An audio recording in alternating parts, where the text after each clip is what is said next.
Of course, I recommend a well-balanced diet. If we look at the healthy diet pyramid, which is the most basic nutritional educational tool that we use in Singapore, you will notice that right at the bottom would be rice and alternatives. Largely, we would recommend a higher intake of whole grains, followed by your fruits and your vegetables. And then the third tier would be meat and alternatives. And right at the top would be fats, which is what we need to eat the least. So if we are able to eat, a balanced diet with all the different food groups, we tend to be able to achieve all our necessary or essential nutrients from there.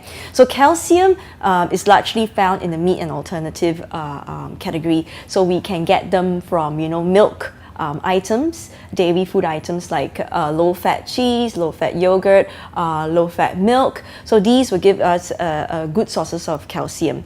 And studies have shown that both calcium and magnesium does affect our sleep. And not only calcium, but one of the more, obvious benefits of having enough calcium would be having strong bones, right? But it does also promote better sleep, and it does promote melatonin production. So how much calcium do we need a day? Okay, on an average, I would say Singaporeans are not getting enough calcium. Studies have shown that we are taking approximately 600 milligrams a day, while we are recommended to have about 800 to 1,000 milligrams every single day. Okay, so calcium can be from a dairy source, but not everybody can take dairy. Some of us might be lactose intolerant, and so we would recommend other sources, such as from soy products that are calcium fortified, such as fruits. Certain fruits have more calcium than the others, like figs. Green leafy vegetables, great source of calcium. Nuts and seeds as well, and also seafood that we eat, the bones and shells, so such as sardines.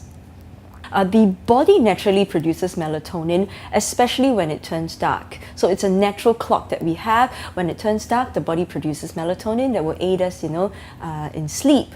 And so I think the most important would be is the room that you're sleeping in too bright or not. Okay, so do make sure that you have a conducive sleeping environment, meaning no lights. Your phone will be switched off or on silent, and some appliances might have blinking lights, just to rule that out as well, and that will aid in melatonin production. The other thing we have noticed is that if you are deficient in calcium or magnesium, it can also affect melatonin production, especially calcium. So having enough calcium in the diet is important.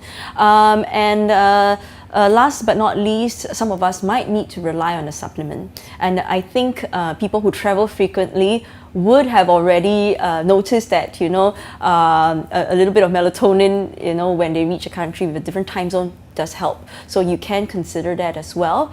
But of course, with any, severe sleep problem, I would suggest you to see your doctor or your practitioner before prescribing anything to yourself.